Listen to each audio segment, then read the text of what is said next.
Saludos a todos, estimados. En el día de hoy vamos a introducir el tema de funciones de varias variables. Las funciones de varias variables que vamos a conocer son funciones escalares. No deben confundirse con las funciones vectoriales que ya hemos visto o que acabamos de concluir en el capítulo anterior. Lo que queremos ver ahora es esas funciones donde la entrada, en lugar de ser una variable x, ahora es dos variables x y y para producirme un rango z, o una función que nos busca una entrada x, y, z para producir un rango w. Vamos a iniciar con este video de introducción de Khan Academy en español. Es un video que tiene una duración de aproximadamente 8 minutos y nos va a permitir adentrarnos a lo que son funciones de varias variables. Algo que debemos tener en cuenta en funciones de varias variables es que vamos a hacer un comparativo. Cuando teníamos una función de una variable, déjenme hacer el cambio a la pizarra. Ok. Cuando tenemos una función de una sola variable, en una variable teníamos el plano, ¿cierto? En una variable teníamos el plano y el dominio, ¿qué es? Un intervalo de números reales. Eso era el dominio. Ahora el dominio, si es una funciones de dos variables, ahora la cosa será distinta, porque ahora estamos hablando de que el dominio,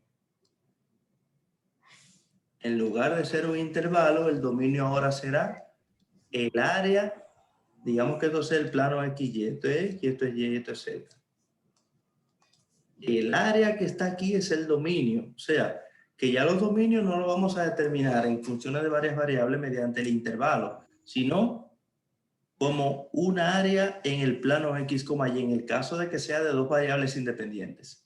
En el caso de que sea de tres variables independientes, entonces no es algo que podamos graficar en el sistema tridimensional. ¿Por qué? Porque siempre, como en una variable necesitamos el plano, dos dimensiones, una para el dominio y una para el rango. Si aquí el dominio es un plano, el rango es el espacio, la coordenada que le falta para formar el espacio tridimensional.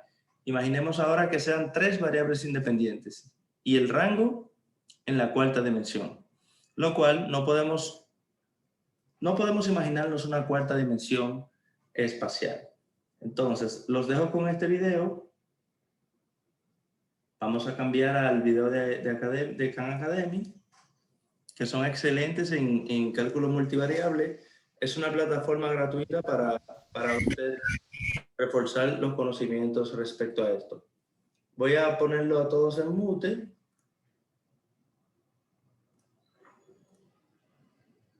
Por favor, disfruten el video. Hola y bienvenidos a Cálculo Multivariable. Y quizás debo decir antes que nada que soy un gran entusiasta de las matemáticas y de verdad que disfruto hacer animaciones cuando se puede. Y vaya que se puede cuando se trata de cálculo multivariable. Así que quizás la primera cosa que debemos dejar claro es qué significa esta palabra multivariable, ¿verdad?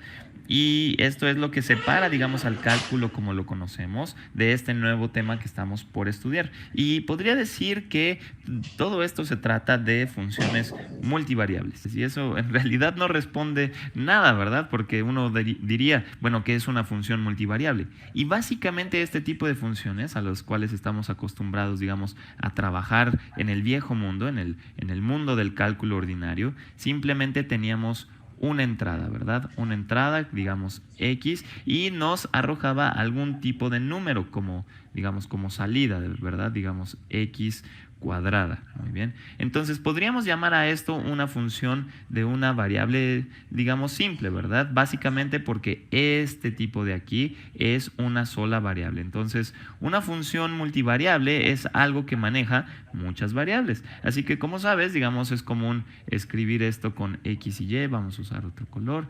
Digamos, pensemos en una función f que depende de dos variables, digamos, X y Y. Pero por supuesto que no solo podrían ser X y Y, en realidad podríamos poner más variables, digamos X, Y, Z. También podríamos poner, en vez de X, Y, Z, podríamos poner X1, X2 y X3 y un montón de cosas. Pero bueno, digamos, para ir iniciando, simplemente pensamos en dos variables y esto nos va a arrojar, digamos, una salida, ¿verdad? Que depende de estos dos.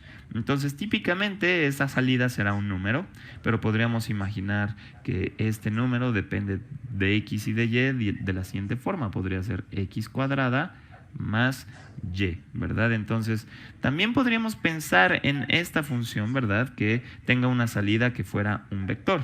Entonces, podríamos imaginar a esta función f, que depende de X y de Y, que nos da un vector, ¿verdad? Digamos 3x, vamos a poner 3x y 2y. Muy bien, ahí lo tenemos. Entonces, esta salida, digamos, también es algo que tiene múltiples variables, ¿verdad? Digamos, 3x, esa es una, y 2y es otra. Entonces, digo, esto no está escrito en piedra, pero la convención es que usualmente pensamos a que si tenemos múltiples números que están en la salida, entonces los pensamos como si fueran un vector, ¿ok? Y si hay múltiples números que están en la entrada, simplemente los escribimos, digamos, de forma acostada, como lo tenemos aquí, ¿verdad? Y los pensamos como un punto en el espacio. ¿A qué voy con esto? Podríamos pensar en principio que tenemos una recta numérica y digamos aquí se encuentra el valor de x, ¿verdad? Y después podríamos pensar en otra recta numérica y digamos aquí tenemos el valor de y, ¿verdad?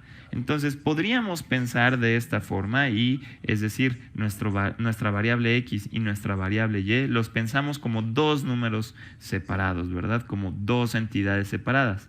Pero quizás sería mucho más preciso si consideramos a x y y simplemente, digamos, junto.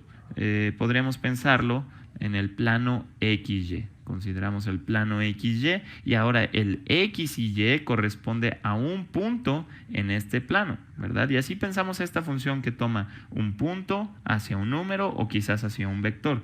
Y muchas personas cuando empiezan a enseñar cálculo de varias variables simplemente brincan hacia el cálculo y digo, hay muchas cosas que aprender. Podríamos hablar de derivadas parciales, gradientes y un montón de cosas muy divertidas.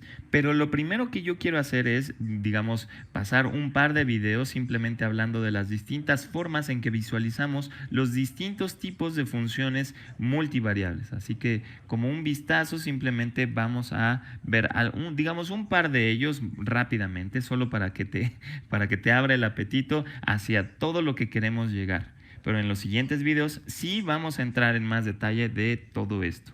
Así que primero las gráficas. Cuando hablamos de funciones multivariables, las gráficas se vuelven tridimensionales, pero esto realmente solo aplica para funciones que tienen, digamos, una entrada de dos dimensiones, que podríamos pensar que viven en este plano XY, ¿verdad? Y un simple número, digamos, va a ser su salida. Y así la altura de esta gráfica va a corresponder con la de dicha salida. Y como dije, serás capaz de aprender mucho más acerca de esto en el video dedicado a este tema. Pero estas funciones también pueden ser visualizadas en dos dimensiones, digamos, aplanando todo esto, donde visualizamos todo el espacio de entradas completo con un color asociado en cada punto. Y este es el tipo de cosas en donde tienes una función, digamos, con entradas de dos dimensiones, digamos f de x, y, y digamos que esto nos da una salida que es un número, digamos x cuadrada, ¿ok?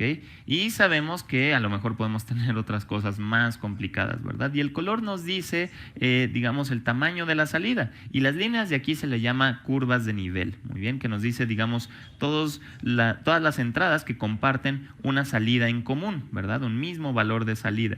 Y otra vez vamos a entrar en más detalle de esto. Y esto en realidad es muy bonito, mucho más conveniente que las gráficas tridimensionales para ir haciendo algunos esbozos. También vamos a hablar de superficies en tres dimensiones, ¿verdad? Que parecen como gráficas, pero en realidad estamos hablando de un animal mucho más raro, ¿verdad? Que podríamos pensar como un mapeo de dos dimensiones, ¿verdad?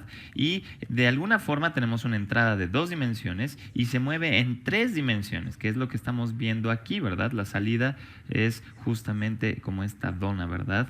Y en realidad no nos está importando cómo es que llega ahí. A estas se les llama superficies parametrizadas. Otro tema divertido es el de los campos vectoriales, en donde cada punto de entrada se le asocia un vector, ¿verdad? Porque es la salida de nuestra función, así que sería una función con una entrada en 2 dimensiones y una salida en 2 dimensiones, ¿verdad? Y la parte divertida con estos tipos es que puedes, digamos, imaginar un fluido que está justamente fluyendo y puedes pensar en un montón de gotitas, como si fuera agua, ¿verdad? Que están fluyendo a través de este plano, ¿verdad? Y eso, de hecho, nos da cierta idea de cuál es la función que hay detrás, ¿verdad? Es uno de esos aspectos muy bellos del cálculo multivariable. Y vamos a tener mucha exposición de este tema. Otra vez, simplemente estamos tratando de, digamos, abrir tu apetito para este tema. No importa si esto no tiene mucho sentido inmediatamente para ti. Y finalmente, mi forma favorita de pensar a las funciones multivariables es justamente tomar el espacio de entradas, que en este caso va a ser una función que tiene puntos como entradas en un espacio de 2 dimensiones, y podemos ver cómo es que se mueven hacia sus salidas. Así que esto va a ser una función que también tiene salida en 2 dimensiones. Y vamos a ver cómo cada punto, ¿verdad?, se va a mover hacia donde se supone que tiene que ir. Y quizás esto puede ser complicado de ver al inicio, ¿verdad?, o al menos de pensarlo, pero a medida que ganemos un poquito de intuición y cierta exposición al tema, verás que es muy bonito y que además da, digamos, una muy bella conexión con el álgebra lineal. Y quizás muchos de ustedes ya que estén ahorita estudiando cálculo multivariable, quizás están por estudiar álgebra lineal o ya lo están estudiando en este momento, pero bueno, al final de cuentas las funciones, digamos, las podemos ver como transformaciones, y eso será una forma muy, muy buena para conectar estos dos temas. Así que con esto voy a pararle a la plática en este video, así que en los siguientes videos vamos a entrar con más detalle en todos estos temas, y espero que tengan una muy buena sensación de qué son las funciones multivariables.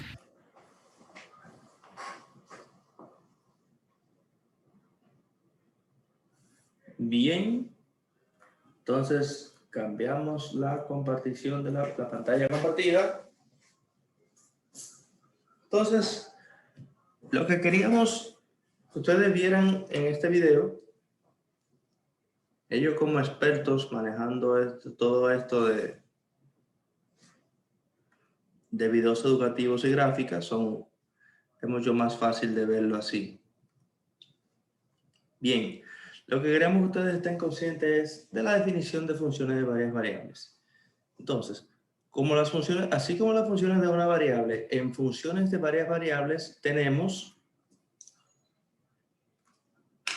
que determinar el dominio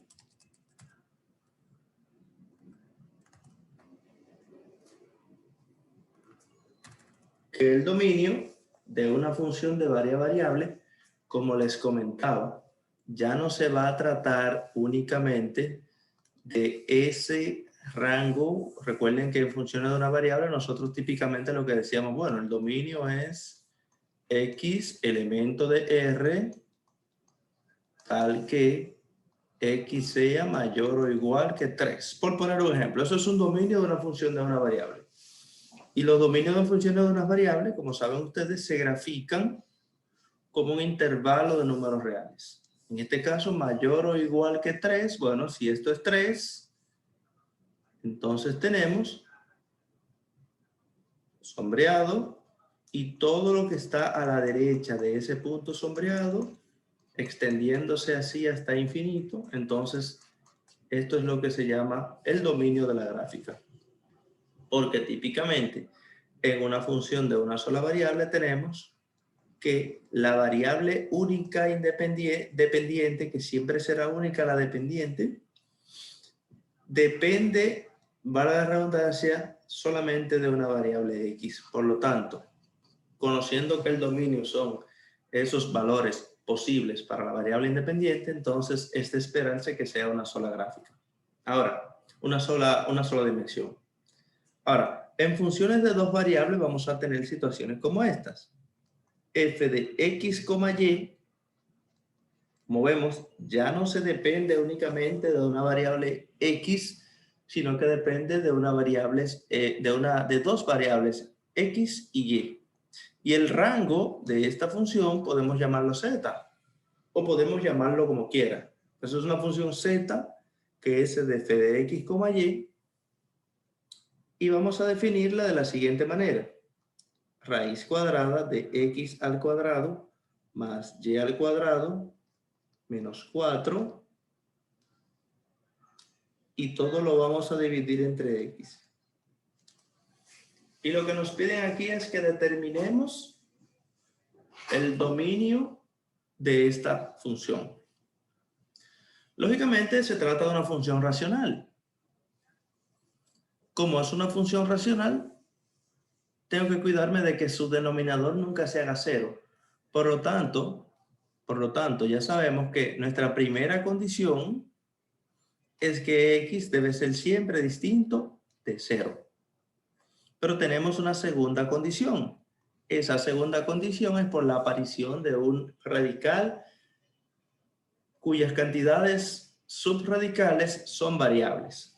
Entonces, necesitamos garantizar además que x al cuadrado más y al cuadrado menos 4 nunca sea negativo, es decir, que eso sea mayor o igual a 0.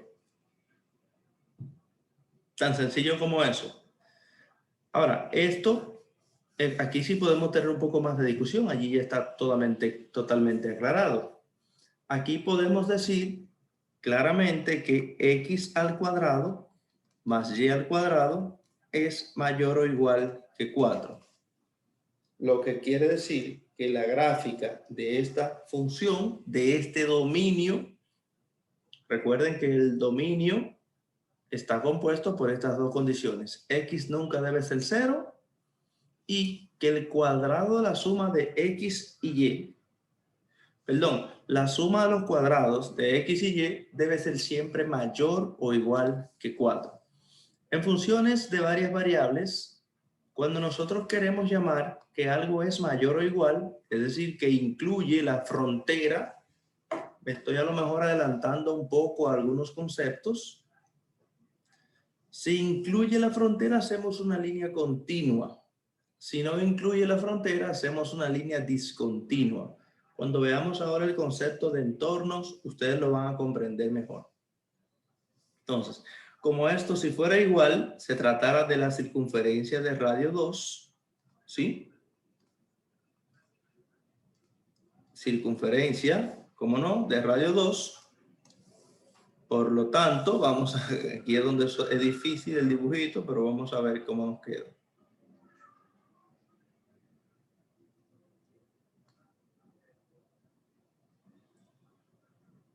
Se trata de la circunferencia de radio 2. Ahora, aquí me dice que hay otra condición que es que x sea diferente de 0.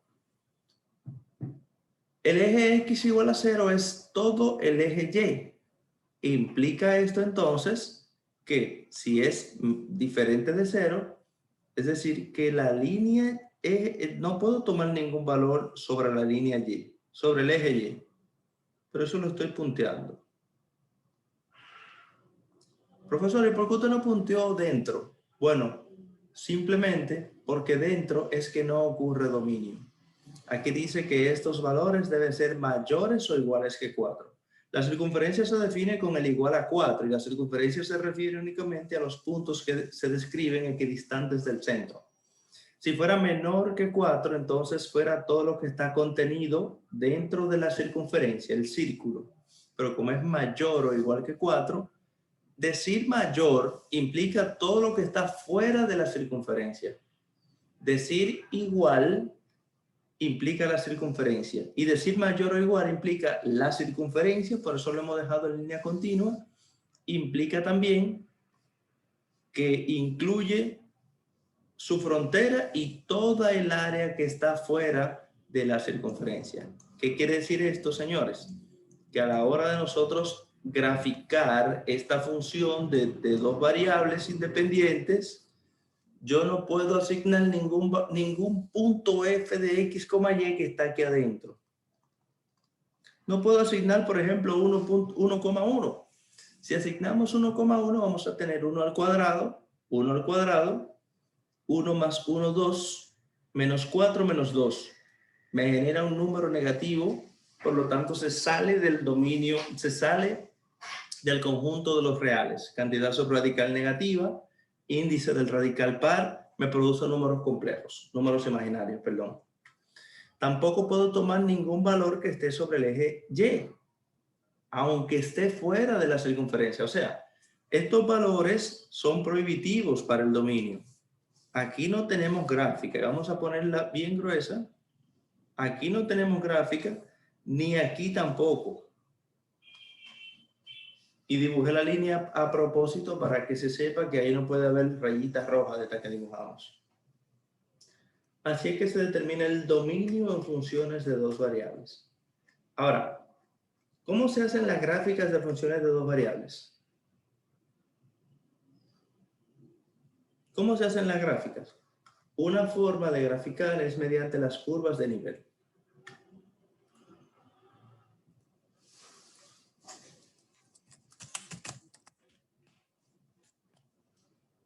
¿Qué son curvas de nivel? Curvas de nivel vienen siendo esas curvas. Vamos a ver, este grupo, la gran mayoría por mucho, son ingenieros civiles. Les voy a poner un ejemplo de curvas de nivel que tenga que ver con su carrera.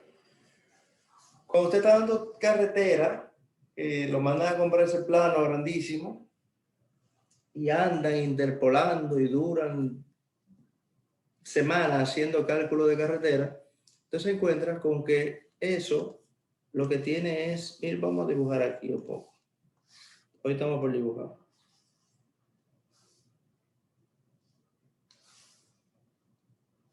Desestimen los errores, por favor.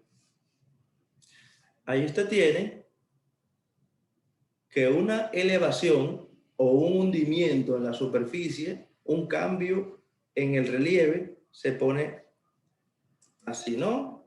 Así.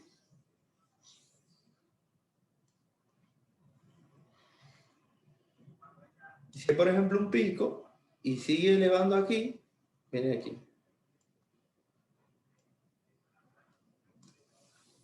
Y esto puede representar un cambio de relieve, ya sea de hundimiento o de una elevación que haya en la superficie del suelo. Entonces, a la hora de usted trabajar, usted dice, bueno, yo sé que no puedo pasar un camino así, a menos que mi presupuesto sea infinito, ¿verdad? Y eso no existe.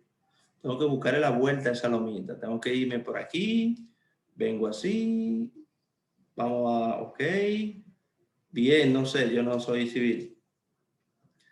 Pero lo que quiero que rescatemos de esa gráfica es que esto lo que nos representa es cómo se ve la superficie del suelo desde arriba.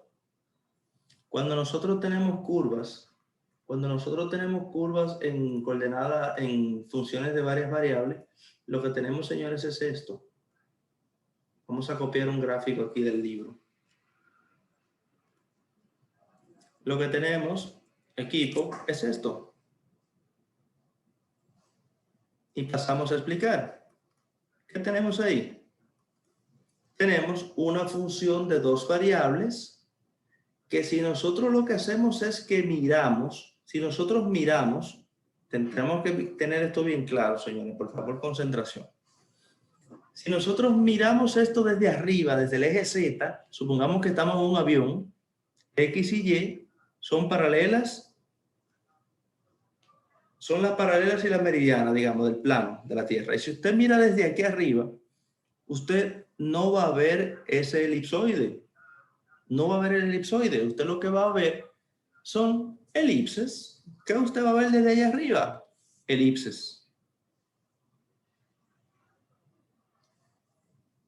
Y lo que trata de representarse mediante las curvas de nivel son todas esas elipses para variaciones de parámetros. Y si usted agarra esto y lo dibujó en AutoCAD y lo pone ahora en 3D, va a ver que sale una gráfica como esta. Esto que está graficando es manteniendo los valores del rango constante. ¿Cómo así, profe? De la siguiente manera. Supongamos que tenemos aquí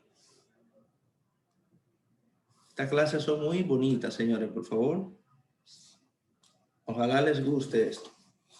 Supongamos que usted tiene esto aquí. Si yo le digo, esto le llamamos Z, te vamos a llamar Y, te vamos a llamar X. Si decimos, miren, señores, ¿cuál es la línea Z igual 2?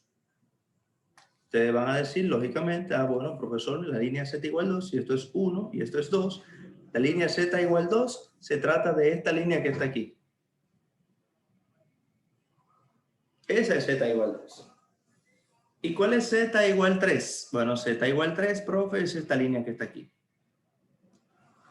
Ahora, si no, esas líneas debieron quedar paralelas. Vamos a ver. Ok, la que quedó mal fue la primera. Entonces, si nosotros miramos la gráfica desde arriba, lo que nos vamos a estar encontrando es con que aquí se produce una elipse en el plano. Si mantenemos a Z constante, cuando Z es igual a 0, estamos trabajando en el plano X, Y. Pero cuando Z es igual a 2, me va a producir otra elipse. Vamos a ver cómo nos queda. En Z igual 1, 0, perdón, me produce una elipse justamente puesta en el suelo. Cuando ocurre Z igual 2, puede que se produzca una elipse o más grande o más pequeña. En el caso del ejemplo anterior son más pequeñas. Y esta es manteniendo a Z constante y Z igual a 1. Pero cuando Z es igual a 2 se produce otra. Y cuando Z es igual a 3 se produce otra. Y así sucesivamente. Y así es que llegamos a la conclusión de que esa función lo que nos está describiendo es sencillamente una elipsoide. Ahora, ¿cómo entonces se trabaja con las curvas de nivel? Basado en el concepto que describimos ahora mismo, para determinar las curvas de nivel, vamos a explicarlo mediante un ejemplo. Un ejemplo de lo que está en el libro para mayor facilidad.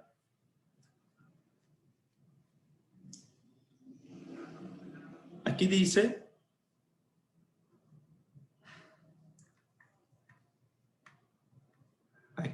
vamos a ver, ejemplo de curvas de nivel.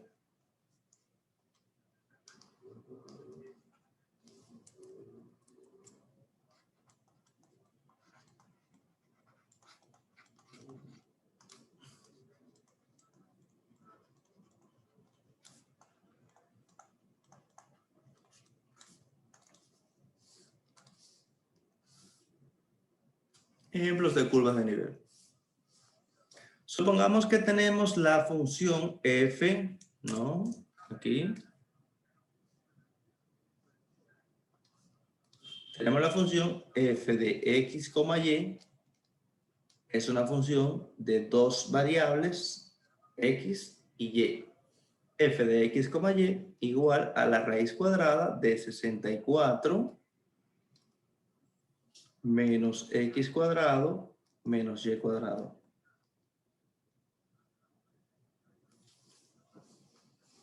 Si nosotros le aplicamos la lógica a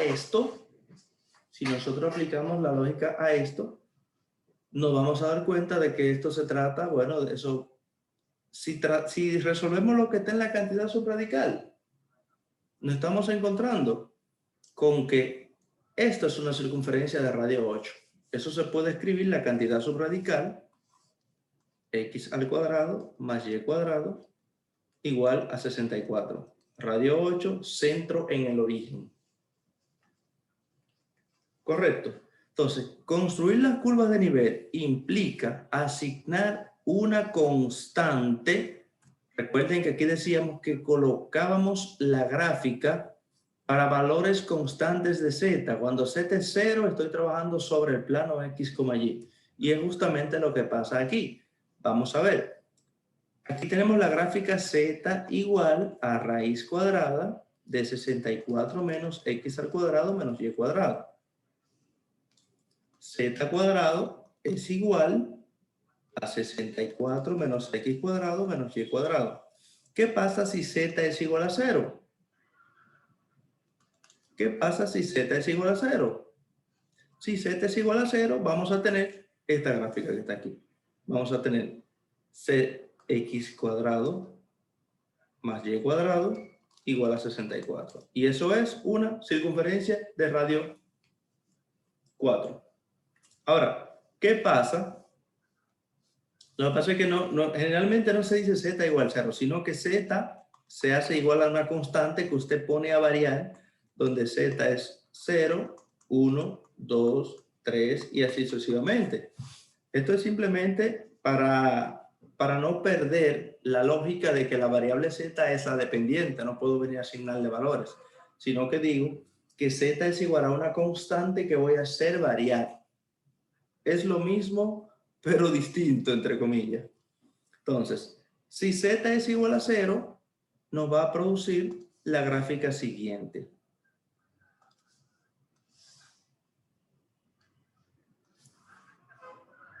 Una circunferencia de centro en el origen. Déjame ver cómo yo hago la circunferencia bien.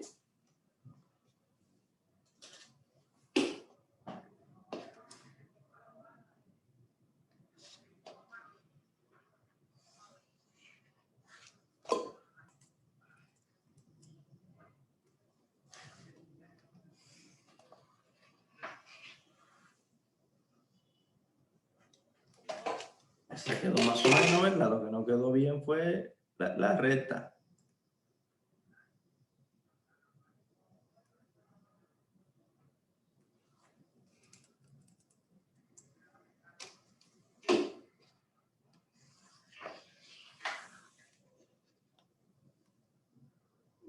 Vamos a hacer todo bien, señor.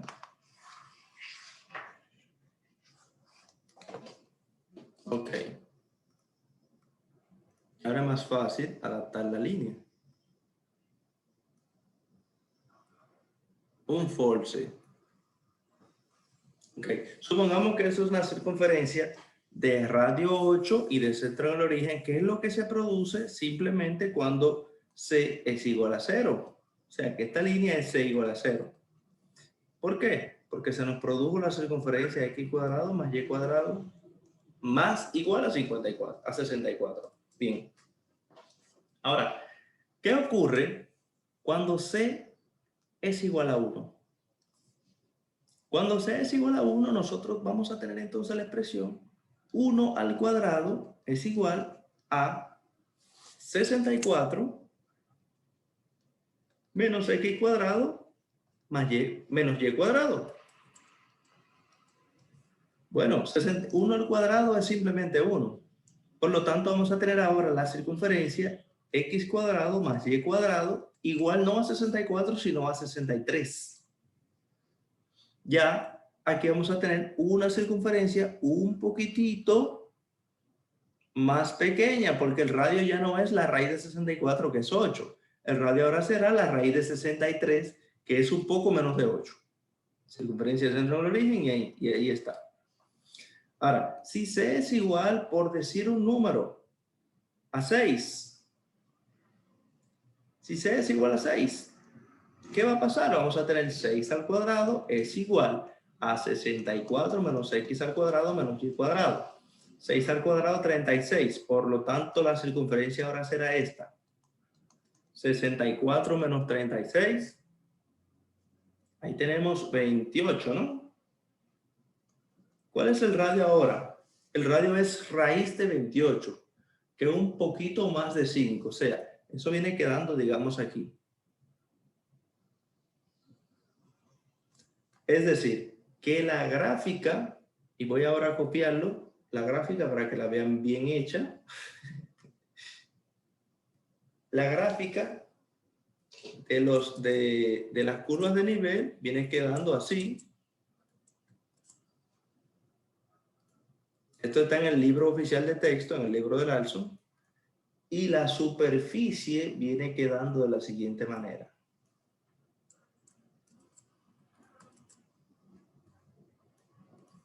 Esto es el mensaje que yo quiero que ustedes tengan claro.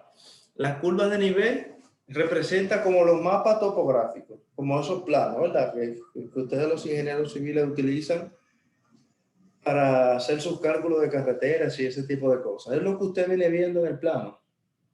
Gradientes, cambios de altura, cambios de temperatura, cambios de lo que sea. Esas son las curvas de nivel. Ahora, ¿qué representa esto? Esto representa una superficie, porque es una superficie lo que se produce cuando hacemos una gráfica de una función de dos variables. Sí, porque tenemos por aquí dominio, que es el piso, el plano f, una parte, no necesariamente el plano, una parte de f de x, y. ¿Por qué tenemos que resaltar con tanto énfasis que es una parte? Porque fíjense cómo aquí hemos hecho la gráfica de la curva z es igual a la raíz cuadrada de 64 menos x cuadrado menos y cuadrado. Recuerden que ahí fue que partió todo, aquí fue que iniciamos. Si nosotros no podemos tomar valores a lo loco, tenemos que tomar valores del dominio que se buscará basado en lo que acabamos de ver hace un minuto. Por lo tanto, si usted dice, no, yo voy a tomar el punto 9,9, bueno, el punto 9,9 te convierte eso en imaginario, no se puede graficar. Estás obligado a tomar valores dentro de la circunferencia x al cuadrado más y al cuadrado mayores o igual que 64. O sea, para que la suma de los cuadrados de x y y nunca sobrepase el 64, para que esto sea posible. Esto es lo que tiene que ver con curvas de nivel. Y luego de curvas de nivel, ya entramos a cálculo. ¿Cómo que ahora sí entramos a cálculo? Sí, porque tenemos que ver ahora qué son límites. Y a partir de la definición de límite ya tenemos derivada. La buena noticia es que en funciones de varias variables se habla de derivación parcial, que es muy fácil, más fácil que la derivación implícita de cálculo 1 incluso. Vamos a hacer una pausa para si tienen alguna pregunta. Entonces, jóvenes, ahora continuamos con límites y continuidad.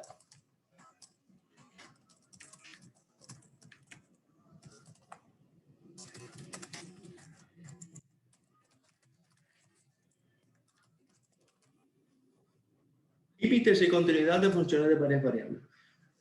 Para nosotros entender el concepto de límites y continuidad, vamos, como siempre, a hacer referencia con lo conocido. Siempre se parte de lo conocido para llegar a lo desconocido. ¿Qué quiere decir eso? En lo que nosotros somos expertos, cuando llegamos a esta asignatura, es en cálculo de una variable, que es lo que se ve en cálculo 1 y en el principio de cálculo 2. Entonces, vamos a considerar que para nosotros definir ese límite de función de una variable, como recordarán ustedes, se nos explicó con mucha claridad el concepto epsilon delta. Y decían, mira, tienes aquí un valor C. Tienes aquí un valor C. Y tienes una vecindad delta de C. Es decir, que no importa qué tan pequeño elijas un valor delta, tu análisis del límite está referido exclusivamente a los valores cercanos a C, pero nunca van a estar referidos al mismo C. Y por eso es que se llama límite de una función, porque te dice el comportamiento para valores infinitamente cercanos a C. O sea, ahí teníamos que hablar de una vecindad delta de C y eso nos producía una vecindad epsilon de L. Vecindad epsilon de L. Y el límite existe si para los valores cercanos de C existen siempre valores que sean iguales a L o que se aproximen. Por lo tanto, tenemos dos vecindades distintas. Decíamos que estos dos valores son apenas positivos y decíamos además que se debía cumplir que el valor absoluto de f de x menos L sea menor que epsilon. Implica que podía ser 0. Podía ser L. El límite puede dar el valor justamente L. Ahora, quien no podía ser C era X. ¿Por qué? Porque recuerden que la siguiente desigualdad nos decía X menos C debe ser menor que delta, pero mayor que 0.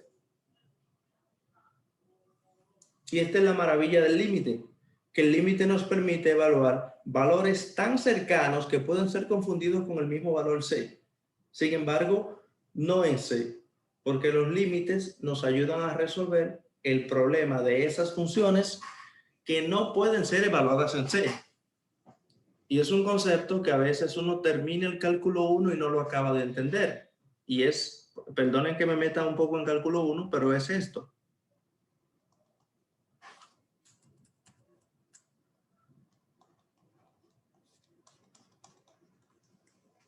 Me dicen, busca ese límite.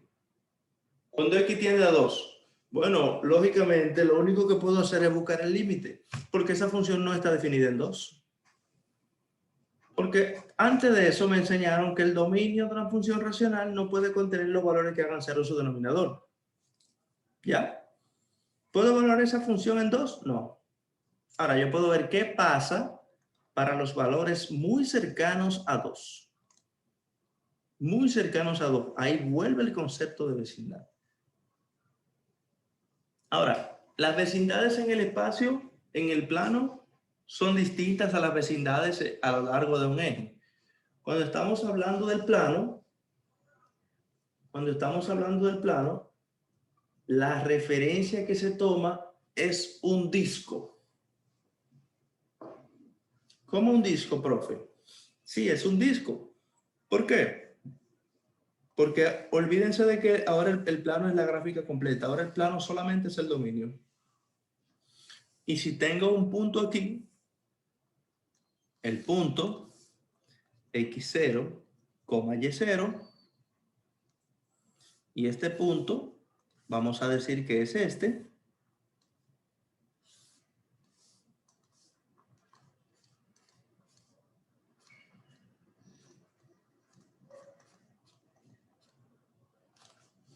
Supongamos que ese punto x0, y0 es este que está aquí. ¿Cómo yo determino una vecindad de ese punto que está aquí? Bueno, este punto que estoy marcando en verde es vecino de él, y este también, y este también, y este también, y este también. Todos esos son puntos vecinos. Por lo tanto, lo único que me puede ayudar a definir una vecindad de ese punto es que digamos, mira, la vecindad son todos los que están a un radio menor o igual que tanto de él. Y eso que se formó ahí es un disco. Ahora, ¿cuál es la ecuación de la circunferencia? Cuando el centro no es el origen, x menos h al cuadrado más y menos k al cuadrado es igual a r cuadrado. ¿Cierto? Y si tomamos esto, lo podemos convertir en x menos h al cuadrado, y menos k al cuadrado, igual a r. O sea, esos son los puntos que describen esta circunferencia que está de color azul. Entonces, h, k son los puntos del centro. Si nosotros consideramos que h, k es x0, y0, entonces vamos a decir que esto es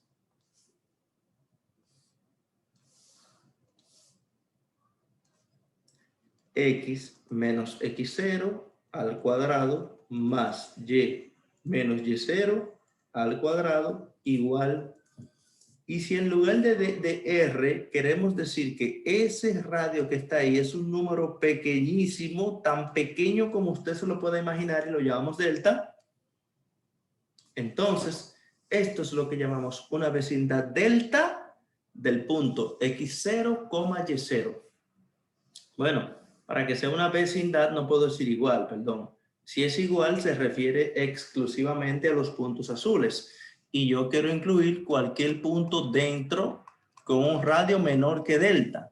Como estoy hablando de un radio menor que delta, entonces borramos ese igual y en lugar de igual ponemos que eso debe ser menor que. Entonces, esto se refiere a cualquier punto que tenga una distancia menor que delta del punto x0, y0, que es el punto rojo.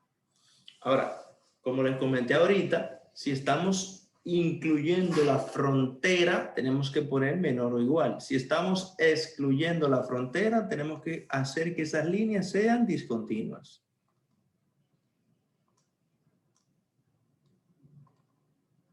Y ahí está. Este es lo que se llama un disco abierto.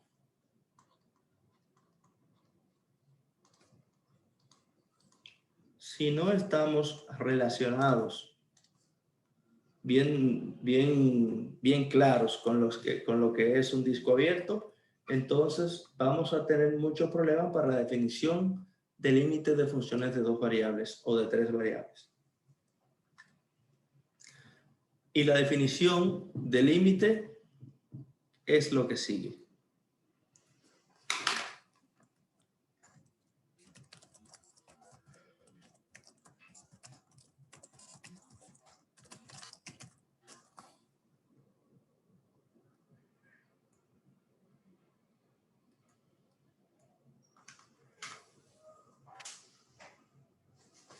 Algo que tenemos que admitir es que la experiencia en clases virtuales es completamente distinta y este semestre hemos ido, si se quiere, obviando esas cosas que no necesariamente necesitaremos más adelante en la asignatura.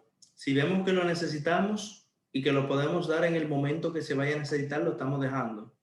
Porque como saben, este es un semestre de 2 meses. Si se quiere. Ya por ahí, por el 10, 15 de diciembre, tenemos que estar dando las últimas clases. Ahora, ¿cómo se define un límite? Para definir el límite de una función de una variable, decíamos, sea C elemento de R y sea L elemento de R. Aquí la definición es muy parecida, pero dice, sea F una función de 2 variables definidas. O una función definida de 2 variables.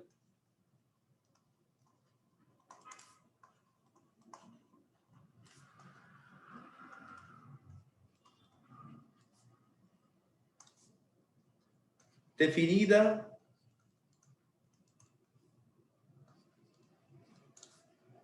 en todos los puntos. Me quedó pegado ahí, pero no importa. Estoy en vivo. En todos los puntos del disco o vecindad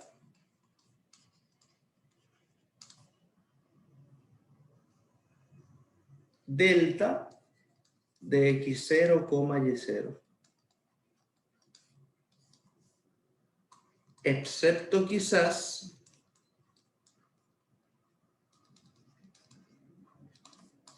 en x0, y0.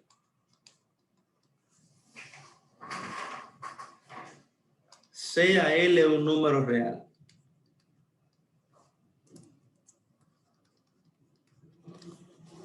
Entonces, cuando decimos límite, cuando x, y tienden a x0, y0, de la función que hemos definido, que hemos escrito ahí arriba, que es una función de 2 variables, dice, sea igual a L, es porque se da lo siguiente. Por cada del epsilon mayor que 0, existe, fíjense que esta parte es igual a la función de una variable, un delta mayor que 0 tales que, o tal que, el valor absoluto de f de x, y menos l es menor que epsilon siempre que de el x0, y0, o que el valor esté comprendido en la vecindad de x0, y0. Y la vecindad en el plano se escribe de la manera que acabamos de verlo en la diapositiva anterior.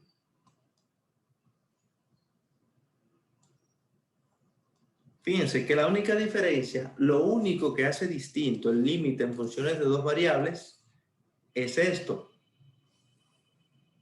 ¿El qué, profe? Bueno, que ya no tenemos una vecindad delta escrita como la conocíamos, porque la vecindad delta antes se escribía simplemente 0 menor que x menos c menor que delta. Ahora no tenemos un c, ahora tenemos un par ordenado x0, y0, y estoy diciendo que esta diferencia será menor que epsilon, que estará, aquí es que voy, que estará dentro, esa diferencia será más chiquita que la que hay de aquí a aquí, siempre que escoja un número que sea que esté a una distancia menor que la distancia delta de c, pero que nunca puedo tomar a c. Esto es exactamente lo mismo. Y esto es lo que se llama la definición de límite en funciones de dos variables. Ahora, en funciones de dos variables tenemos una complicación adicional. Tenemos una complicación adicional. Pero esto lo vamos a dejar para presentarles, para adelantarles algunos videos y que lo discutamos en la clase siguiente. Recuerden que semanalmente les compartimos contenido en el aula virtual y la intención es que ustedes puedan verlos antes de llegar al aula de clase para que todo sea más fácil vamos a decir así, de digerir. Pero vamos a hablarles de esa complicación del límite y de lo que deben tener en cuenta para resolver límites en funciones de dos variables. No es nada complicado, pero recuerden esto, Recuerden lo que voy a escribir aquí.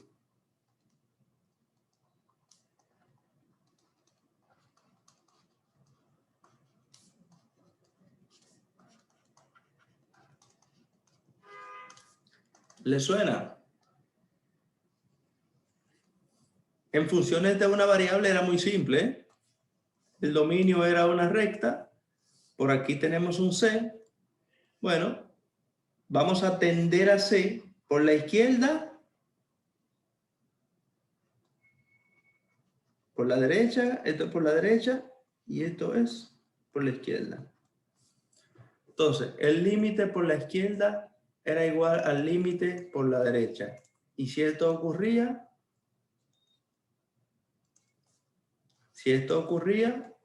bingo, el límite existe. Y en funciones de varias variables. ¿Qué pasa en funciones de varias variables? Vamos a ver si le puedo conseguir una grafiquita.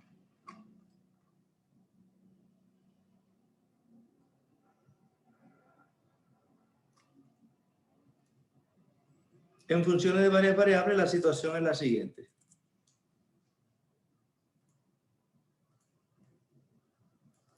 La situación es la siguiente, señores. Se necesita que por cualquier camino se llegue al mismo resultado. ¿Cómo así, profe? Bueno, que el dominio ya, si el punto que está buscando el límite es un punto x0, y0, que está aquí, x0,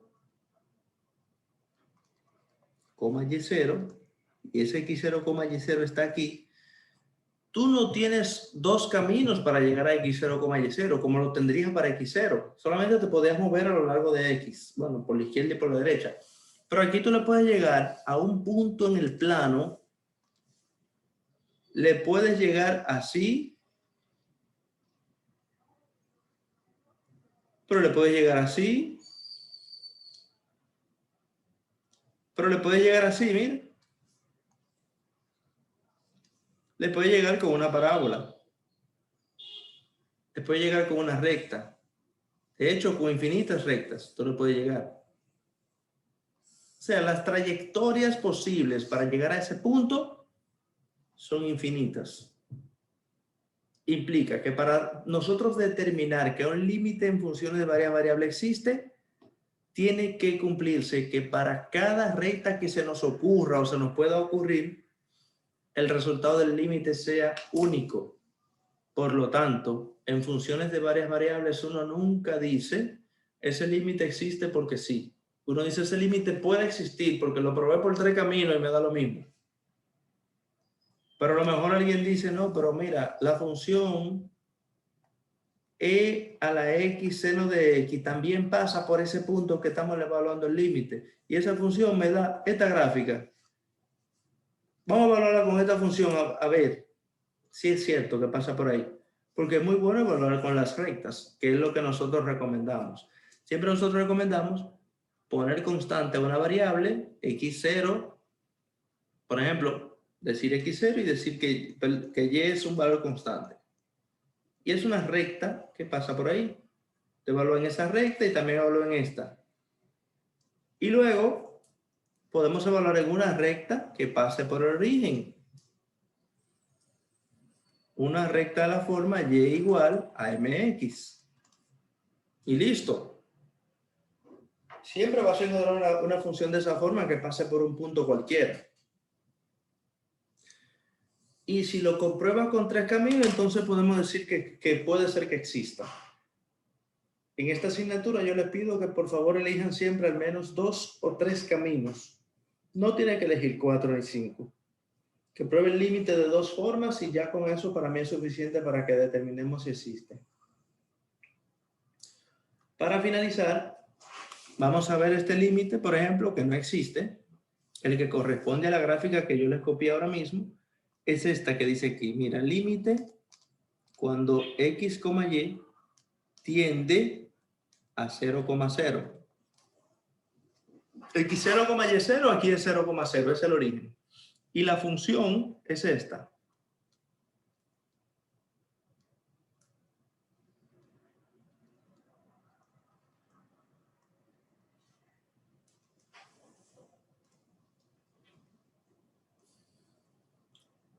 Y tal como les comentaba, una de las formas es nosotros decir, bueno, para pasar por el origen, miren cuál es el razonamiento que se utiliza aquí. Me dice que evalúe en este punto. En este punto. ¿De qué forma yo puedo llegar a ese punto? Bueno, yo puedo llegar a ese punto por la recta x igual a 0 o por la recta y es igual a 0. X igual a 0, perdón, es y.